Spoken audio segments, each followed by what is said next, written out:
Hello everyone, ఈ వీడియోలో మనం ఏపీ టెట్ అండ్ డిఎస్సి 2024కి సంబంధించినటువంటి సైకాలజీలో ఇంపార్టెంట్ బిట్స్ నేర్చుకుందాం. Psychology is a very important topic అండి. దాంట్లో రోజు మనం బిట్స్ అనేవి ప్రాక్టీస్ చేస్తూ ఉండాలి, అప్పుడే మంచి స్కోర్ సాధించగలుగుతారు. ఫస్ట్ వన్, LADని విస్తరించండి. Language acquisition device. డిస్కాల్కులియా అనగా ఏమిటి? అంకెలను గుర్తించడంలో ఇబ్బంది, అంటే గణిత సంబంధపరమైనటువంటి ఇబ్బందులు ఉన్న వారిని డిస్కాల్కులియా అంటారు. CCE విస్తరించగా continuous comprehensive evolution.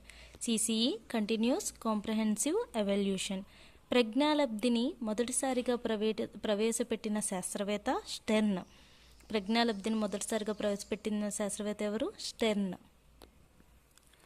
Man's search for meaning గ్రంథ రచయిత Victor Frankl. Man's search for meaning Victor Frankl అనమాట. గ్రంథాలు రచయితల్లో కంపల్సరీ ఒక బిట్ వస్తుంది. అన్ని సైకాలజీలో ఉన్నటువంటి అన్ని గ్రంథాలు వాటి రచయితల పేర్లు తెలుసుకోవాలండి. కావాలని మర్చిపోవడాన్ని ఏమంటారు? దమనం. రక్షక తంత్రాల నుంచి కూడా కంపల్సరీ ఒక బిట్ అనేది వస్తుంది. రక్షక తంత్రాలన్నీ కూడా చాలా ఇంపార్టెంట్, చదువుకోవాలి. TATలో చిత్రాలు ఉన్న కార్డుల సంఖ్య ఎంత అంటే 30. TATలో చిత్రాలు ఉన్న కార్డుల సంఖ్య 30. ఉద్యోగం కోల్పోయిన వ్యక్తి చిన్న పిల్లవాడిలా ఏడవటం ప్రతిగమనం. ఉద్యోగం పోయిన వ్యక్తి చిన్న పిల్లవాడిలా ఏడవటాన్ని ప్రతిగమనం అంటారు. ఇది కూడా రక్షక తంత్రాల్లో ఉంది. పరిహారం వేరు, ప్రతిగమనం వేరు.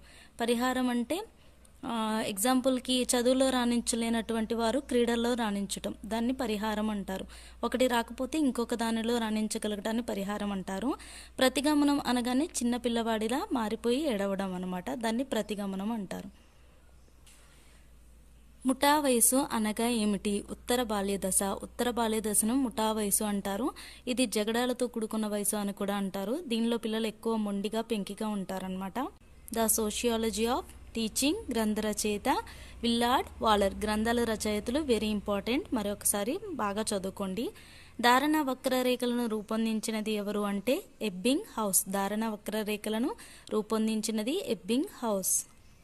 పర్సోనా అనేది ఏ భాషా పదం? లాటిన్. పర్సోనా అనేది ఏ భాషా పదం? లాటిన్.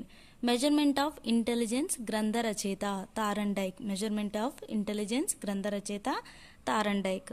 వస్తు స్థిరత్వ భావన ఏర్పడు దశ ఏది అంటే శైశవ దశ. వస్తు స్థిరత్వ భావన ఏర్పడు దశ శైశవ దశ.